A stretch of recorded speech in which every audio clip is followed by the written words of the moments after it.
aussi mon message. La même chose également s'est passée avec Jacob. Non, je vais d'abord revenir sur Abraham. Lorsque Dieu fait la promesse à Abraham, Abraham et sa femme à un certain moment, ils ont pensé que non, la promesse était seulement avec Abraham. Mais Dieu va venir les corriger. Parce que Dieu va dire à Sarah que, ma fille, la promesse que j'ai faite à Abraham là, il y a une seule personne sur la terre capable de porter cette promesse. Ce n'est pas Agar. Agar ne peut pas porter cette promesse là. Les entailles qui ont été façonnées pour porter Isaac, c'est toi Sarah. Yes. Amen. C'est une affaire familiale. Amen. Alléluia. Amen. Je ne sais pas, je disais à quelqu'un l'autre jour, je causais avec un homme de Dieu au téléphone. Oui, j'ai aussi dit ça aux frères qui sont venus voir ma femme le jour qu'elle a accouché. Le premier jour même là, il y a les frères qui sont passés à la maison. J'ai dit que mes enfants d'office, mes enfants ont déjà un travail. Yes. Mes enfants ne sont pas chômeurs, ils ne seront jamais chômeurs. Ils ont déjà un travail. Vous savez quel est leur travail? Ce sont des prédicateurs de l'évangile. Bon, pour le moment, comme toutes sont d'avoir des filles, ce sont des prédicatrices de l'évangile. Amen. Parce que c'est une affaire que Dieu a donnée dans ma famille. Et il a dit que moi et mes enfants, nous le servirons. Donc mes enfants ont déjà un travail. Quand demain vous serez grand quelque part, ne venez pas me dire que, oh, homme de Dieu, j'ai un poste ici là, est-ce que tu peux me donner le nom de ton enfant? Mon enfant travaille déjà. Amen. Alléluia. Amen. Un fils d'Aaron ne pouvait pas dire que non, je vais aller faire le champ. Il fait ça comment? Ils avaient déjà un travail. Dès que tu nais dans la famille d'Aaron, là, sache que tu as déjà ton travail est déjà là. Amen. Et aujourd'hui, moi, je suis un lévite. Donc mes enfants ont déjà un travail. Parmi elles, il y aura les filles d'Azaf, il y aura les filles de Yedoudoun. Parmi elles, il y aura. Mais elles ont déjà un travail attaché à la maison de l'Éternel. Alléluia. Amen. Donc en fonction de ta famille également, tu peux savoir déjà le type de choses que tu es appelé à faire pour le Seigneur. Amen. En fonction de la tribu où tu es né, tu peux savoir le type de choses que tu peux faire dans cette nation. Amen. Lorsque tu nais dans une famille de la chefferie, sache que par défaut, un jour ou l'autre, tu peux devenir chef. Oui, parce qu'on ne peut pas chercher quelqu'un pour mettre à la chefferie hors de la famille royale. Sauf si tu as acheté. Et il y avait un gars qui avait acheté dans la Bible. Le gars là s'appelait Hérode. Il avait acheté le pouvoir royal. C'est pourquoi quand Jésus naît, le gars commence à trembler. Un enfant est né, un roi qui est établi commence à trembler. Il sait que le gars là a le pouvoir légitime. Et moi, c'est pas usurpation, c'est pas corruption que j'ai obtenu ça. Yes. Donc, si vous voyez les rois bizarres, c'est parce qu'ils ne sont pas légitimes. Le lion ne va jamais réclamer la royauté dans la forêt. Il l'est déjà. Amen. Alléluia. Amen. Est-ce que je parle à quelqu'un? J'aimerais donc revenir à toi. Et je suis déjà en train de transiter comme ça vers la fin de mon message. Acte 16, verset 31. Acte 10, 48. Acte 16, verset 31, vous savez ce qui s'est passé. Après que Paul et Silas aient loué le Seigneur dans la prison, les fondements ont été ébranlés. Le geôlier a cru que les garçons se sont échappés. Paul lui a dit que non, ne t'en fais pas, nous sommes tous là. Il les a pris, il les a amenés chez lui. Et il a demandé à Pierre, à Paul et Silas, qu'est-ce que je dois faire? Paul lui dit, crois au Seigneur Jésus et tu seras sauvé, toi et ta famille. Sache que si tu es sauvé aujourd'hui, si toi seul tu es sauvé, ta famille a droit au salut. Amen. Et cette responsabilité est entre tes mains. Amen. Voici le plan ultime de Dieu pour ta famille. S'il y a encore un mécréant, s'il y a encore un païen dans ta famille, bon, j'ai envie de dire non-croyant, parce qu'en réalité, nous tous, nous sommes païens. Païens dans le sens biblique, là, c'est tous ceux qui ne sont pas juifs. C'est ce que ça veut dire. Donc si je t'appelle païen, là, ne t'es pas insulté. Alléluia. Donc si quelqu'un est un non-croyant en Christ dans ta famille, la responsabilité est entre tes mains de l'amener à Christ. Amen. Amen. C'est la même chose qui s'est passée chez Corneille également. L'apôtre Pierre est venu là prêcher. Les gars ont cru, on les a ramassés. Tous ceux qui ont cru, on est allé les baptiser. Pourtant, c'est à Corneille seul que l'ange avait parlé. Les enfants de Corneille n'ont pas vu l'ange. Les autres membres de la famille de Corneille n'ont pas vu l'ange. Corneille est le seul qui a vu l'ange, mais il a introduit Dieu dans sa famille. Alléluia. Toi, tu es trop spirit. Tous les gars de ta famille là sont des pécheurs. Tu ne t'assois même pas pour manger avec eux. Hein? Tu fais tes choses seul. Parce que les gars là vont te faire tomber dans le péché. Joseph était au milieu de 11 bandits. Mais il est resté intègre. Oui. Joseph marchait avec 11 braqueurs. Comme Jacob a volé la banque, c'est comme ça que ses fils aussi volaient ses brebis. Vous pensez que quoi? Ce que tu as fait à ton père, on va te faire ça. Donc tu as intérêt à te repentir vite. Tu as intérêt à briser ces liens. Sache que si tu prenais l'argent de la guérite chez ton père, tes enfants vont prendre l'argent de la guérite chez toi. Si tu prenais l'argent de décannage chez ton père, tes enfants vont prendre l'argent du décannage chez toi. Tu dois te repentir, te confesser. Tu dis papa, tu vois, un temps là, je te demandais l'argent de la guérite là. Tout ça là, ça n'existe pas. La guérite là, c'est la porte de l'université. Je te demande pardon. Si tu ne demandes pas pardon, on va te faire ça. C'est pourquoi les gars n'ont même pas hésité pour tuer un brebis, mettre sur les vêtements de Joseph et aller dire à leur père que, comme tu vois là, une bête sauvage a dévoré ton fils. Et ils avaient l'habitude de faire ça. C'est pourquoi ils ne s'entendaient jamais avec Joseph. Et la Bible dit que Joseph rapportait toujours leurs mauvaises actions à leur père. Alléluia. Amen. Ce que tu fais à tes parents. Alléluia. J'ai envie d'élargir et dire que ce que tu fais à ton pasteur.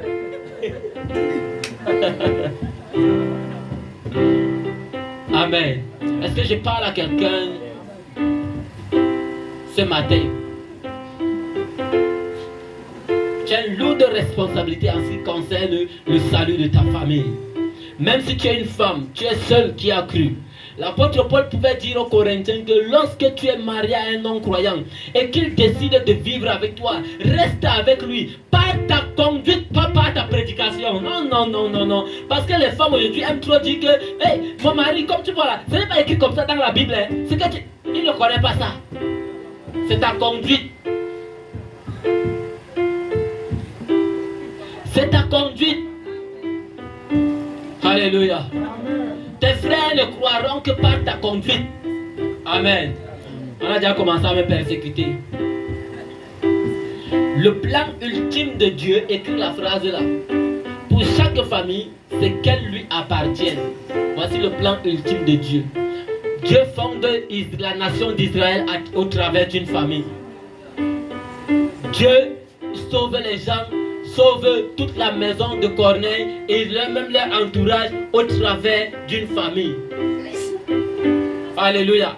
Quand Dieu décide de sauver le geôlier, il ne le sauve pas lui seul, mais lui et sa maison, ils sont sauvés. Et ils se font baptiser la même nuit.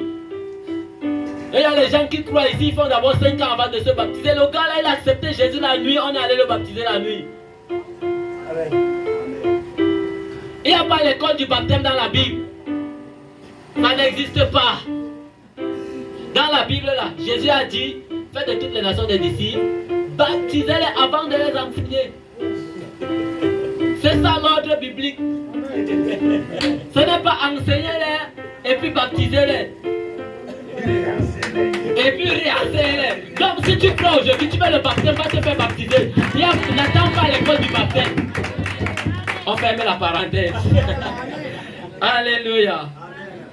Deuxième phrase que tu dois retenir de mon message, c'est ton devoir d'introniser le Seigneur Dieu dans ta famille.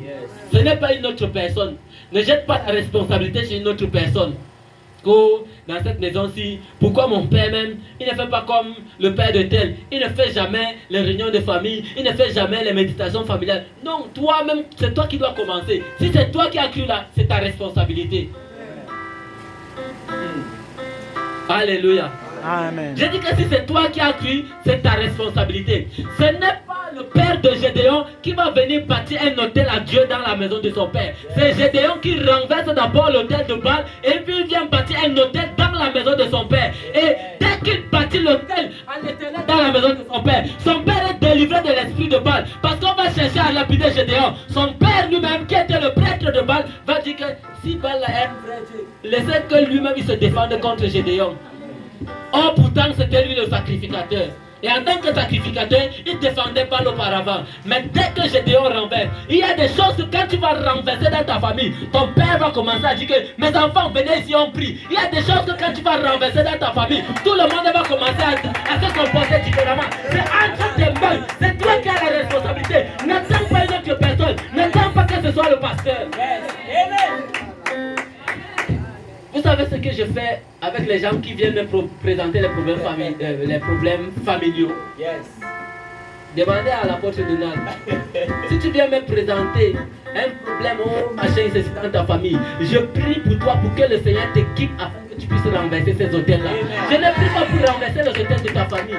C'est Gédéon qui a renversé. L'ange de l'Éternel est venu. Est-ce que l'ange de l'Éternel ne pouvait pas renverser? Mais c'est la responsabilité de Gédéon. Ce que je peux faire pour toi, c'est de prier pour que Dieu te donne la capacité de renverser ça dans ta famille. Je ne peux pas aller travailler dans ta famille. Aucun pasteur ne peut aller renverser les fondements sataniques de ta famille. Tout ce qu'il peut faire, c'est de t'équiper. Amen. Oui. Spiritual. Ce que nous on fait là, c'est de tailler les branches. Les racines là, c'est toi qui dois faire ça. Oui, nous on ne peut pas arriver à la racine là. Nous, tout ce qu'on fait, c'est de tailler les branches. Parfois, Dieu peut nous révéler la racine là, mais c'est toujours toi qui dois faire le travail. Alléluia. Amen. Et tout à l'heure, il y a des personnes que Dieu va leur révéler les racines des problèmes dans leur famille. Parce qu'il y a un thème qui vient que la prophétie de ta famille doit s'accomplir. Alléluia. C'est toujours 18 minutes. Mais Alléluia. Amen. Je guette mon fax. Non, il ne reste plus beaucoup dans mon fax. Amen. Qu'est-ce que tu dois faire pour que le plan de Dieu pour ta famille te soit révélé et soit accompli? Tu dois ardemment intercéder pour le salut de ta famille. Yes. Tu dois ardemment intercéder pour le salut de ta famille. Amen. Il y a des gens qui font le contraire. Au lieu d'intercéder, ils se plaignent et ils critiquent. Quand tu intercèdes là, c'est que tu pries. Seigneur, je ne suis pas satisfait de telle situation dans ma famille. Seigneur, je ne suis pas satisfait de ceci dans ma famille. Lève-toi, Seigneur, et agis dans ma famille. Lève-toi et libère ma famille. Lève-toi et fais ceci. Amen. Frère, c'est sur le lit d'hôpital. Parce que mon père, avant de décéder, il a fait 3 mois, jour pour jour, hospitalisé. C'est sur le lit d'hôpital que mon père donne sa vie à Jésus. Amen. Dans un état où il ne parlait même plus. Dans un état où il reconnaissait à peine les gens. Comment on sait qu'il a donné sa vie au Seigneur? Dieu nous montre ça en vision. À l'une de mes grandes sœurs, Dieu lui montre comment il est au ciel. Et Dieu lui dit que c'est à vous de travailler maintenant pour venir le retrouver ici. Il a donné sa vie à quel moment? On a intercédé pour lui. Quand tu intercèdes pour un membre de ta famille, même le dernier jour de sa vie, il va donner sa vie au Seigneur. Quand il va mourir, toi tu vas croire que oh, le gars là a fait comment, oh, tu vas rester pleurer. Alors si tu as sincèrement prié pour le salut d'un membre de ta famille, je t'assure qu'il va donner sa vie à Jésus. Même si c'est le dernier jour, même si c'est à la dernière seconde de sa mort, il va dire Seigneur, aie pitié de moi. Même dans un langage intérieur, seul le langage que Dieu comprend, et il sera au ciel. C'est ce que papa Ibrahim nous a enseigné à Garoua. Et nous on a vécu ça avec notre père. Quand il était vivant, il nous persécutait un peu. Parce qu'il aimait quand même le Seigneur. Tu peux aimer le Seigneur et être dans l'erreur. Alléluia. Parce que même quand mon père ne croyait pas, il a grandi au village, il s'est marié au village. Tous tous les remèdes que, oh, ça c'est contre les sorciers, machin, ceci. Mon père a refusé. Il n'a jamais pris de remède. Il n'a jamais pris de blindage. Il a refusé d'aller à l'initiation, tandis que tous ses frères sont allés à l'initiation parce qu'il craignait Dieu, même comme il ne connaissait pas encore Dieu. Et Dieu ne pouvait pas le laisser partir comme ça. En plus des intercessions que nous avons fait pour lui par la suite.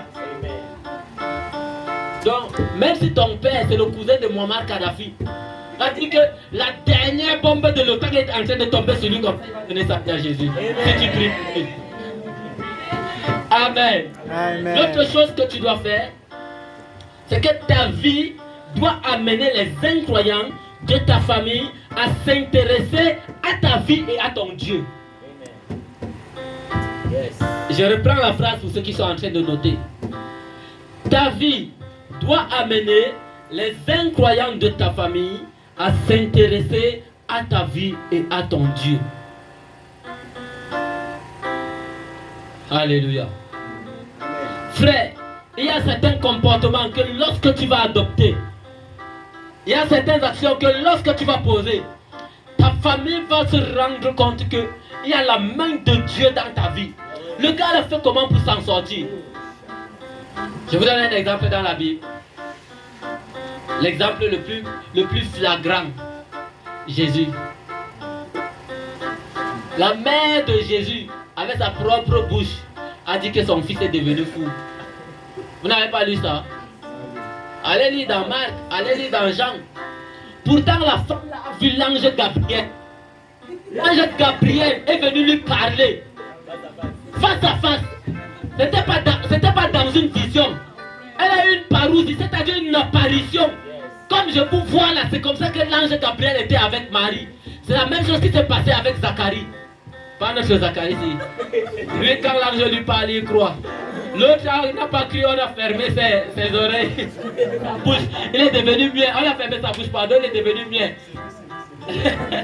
Pendant 9 mois. Alléluia. Donc, Marie a rencontré l'ange. Et on lui a dit des choses que l'oreille n'a jamais entendues, que les yeux n'ont jamais vues. Après un certain nombre de temps, la Bible nous dit d'abord, lorsque vous lisez Luc chapitre 2, 52, je crois, non 53, que Marie passait ces choses dans son cœur pour voir comment elles s'accompliraient. Parce qu'après avoir rencontré l'ange, elle a rencontré des prophètes. Elle a rencontré le prophète Siméon qui a parlé sur l'enfant.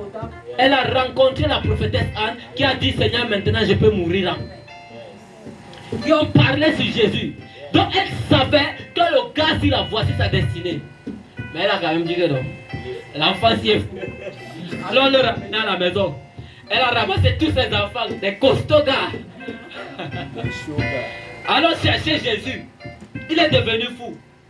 Mais la conduite de Jésus et la façon dont il a vécu a amené les gars plus tard à dire que parce que Jude qui vient écrire le livre de Jude, c'est le frère de Jésus. Parce que Jacques qui a écrit le livre de Jacques, c'est le frère de Jésus. Et tous deux sont apôtres. Vous pensez que Jésus a péché? Plusieurs fois ils ont dit à Jésus que tu fais les miracles ici là, va faire ça là-bas. Les gens te voient. Nous on est déjà fatigués de tes miracles là. Hein? Il y a les gens qui vont dire que Donald là, il dit que il prophétise beaucoup. Il faut qu'il fasse la croisade en plein air, il va prophétiser là-bas, on voit. Nous là, il nous connaît. Et les gens qui pensent comme ça. Que quand tu l'as prophétisé là, c'est parce que tu la connais. Mais le jour que tu as dans son téléphone, qui a 9 codes, que personne n'est jamais arrivé là-bas et que tu lis un SMS là-bas, il va dire que la personne là. Alléluia. Amen. Il y a les gars qui ont le code du téléphone, de WhatsApp, de la messagerie, de l'appareil photo, de la galerie. Quelqu'un dit vérité là-bas, il se reconnaît. Alléluia. Mais ce n'est que ta vie et ta conduite. Je te dis la vérité. Vous pensez que Joseph n'a jamais prêché à ses frères pour leur dire que ce que vous faites là n'est pas bien? C'est parce que Joseph a eu le cœur de leur pardon. pardonner et de leur dire que ce que vous avez fait là, c'était dans le plan de Dieu. Je vous aime. C'est là qu'ils ont commencé à croire en Jésus. Que non, le gars, ces rêves-là, ça venait vraiment de Dieu. C'est la conduite de Joseph. Amen. Donc il y a des gars ici qui doivent changer leur conduite dans la famille. Toi seul tu as insulté tout le monde pécheur. Toi seul tu as insulté tout le monde païen. Oh vous les pécheurs de cette maison là, ne vous amusez pas avec moi. Change. Change. Tu continues à les appeler comme ça, ils ne vont jamais croire. Parce que ta vie les repousse. Ils se disent que si je dois croire en Jésus pour être comme toi là, non, c'est mieux que je reste comme je suis là. Alléluia. Ah, on va terminer. Dernier point. Ouais, j'ai encore envie de continuer la prédication. Hein. La force de vraiment. Ils doivent te combattre jusqu'à se rendre compte qu'ils doivent devenir comme toi. Ça veut dire quoi? Ça veut dire tout simplement que tu dois persévérer. Peu importe les combats que tu auras en famille. Donc les gens de ta famille doivent te combattre jusqu'à se rendre compte qu'ils doivent devenir comme toi. Alléluia. On t'insulte, tu ne réagis pas. On dit lave les toilettes, tu laves. On dit fais la vaisselle, tu fais. On dit monte, tu montes. Descends, tu descends. On dit que tu ne pars pas à l'église, tu restes à la maison. Pas que tu sautes le mur pour partir à l'église. Tu vois que chez toi, là, il n'y a pas Dieu. C'est toi qui portes Dieu. Il y a des femmes qui ont détruit leur foyer comme ça. Parce que leur mari leur disait que non, tu ne dois pas partir à l'église. Et à l'époque, là, comme la connaissance était moindre, le pasteur a encouragé la femme que non, il ne peut pas t'empêcher de servir Dieu. Comment? Le gars, là, c'est un païen, c'est un mécréant. Hein?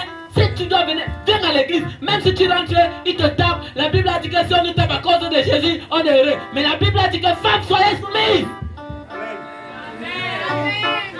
Enfants, obéissez à vos parents selon le Seigneur.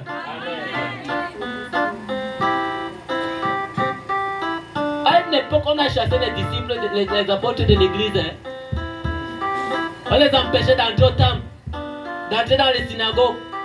Donc les gars se retrouvaient dans leur maison et prient. Toi, quand on t'empêche d'aller dans le bâtiment là, tu ne peux pas rester chez toi et prier aussi. Prie même à la maison, parce que quand tu pries à la maison là, la présence de Dieu descend. Et quand la présence de Dieu est quelque part, ça affecte tout ce qui est dans l'environnement. Même les murs de la maison sont sanctifiés. Même toutes les personnes qui sont à la maison sont sanctifiées. C'est pourquoi lorsque Belshazzar, le fils de Nebuchadnezzar, prend les coupes de la maison de l'Éternel pour boire dedans, Dieu le frappe. Parce qu'il y a la présence de Dieu dedans. Ça a été consacré. Consacre tous les endroits de la maison. On dit que tu ne peux pas aller. Tu ne peux pas aller à l'église, entre dans les toilettes. Les toilettes, tout le monde dans la maison va aux toilettes. C'est-toi dans les toilettes, prie, parle à l'âge. Les campagnes sont dans la bada, ils cassent la mort. Dès que ton père va venir s'asseoir sur les toilettes là, l'esprit de la repentance tombe sur lui. Si tu peux te lever, nous allons prier. Moi, vous savez, quand moi je prêche, je n'ai pas de sujet de prière à donner. Je ne donne de sujet de prière que lorsque le Saint-Esprit m'instruit un sujet clair et net. Sinon, je dois écouter le message. Moi-même, je prie pour ce que j'ai écouté. Ne pensez pas que comme je suis en train de parler là, je n'écoute pas aussi. Je suis le premier écouteur. Parce que ça vient d'abord dans mon esprit avant que je le vous donne. Vous pensez que tout ce que je dis là, c'est écrit ici? Non, non, non, non. Prie. Prie. Nous avons 5 minutes seulement pour prier.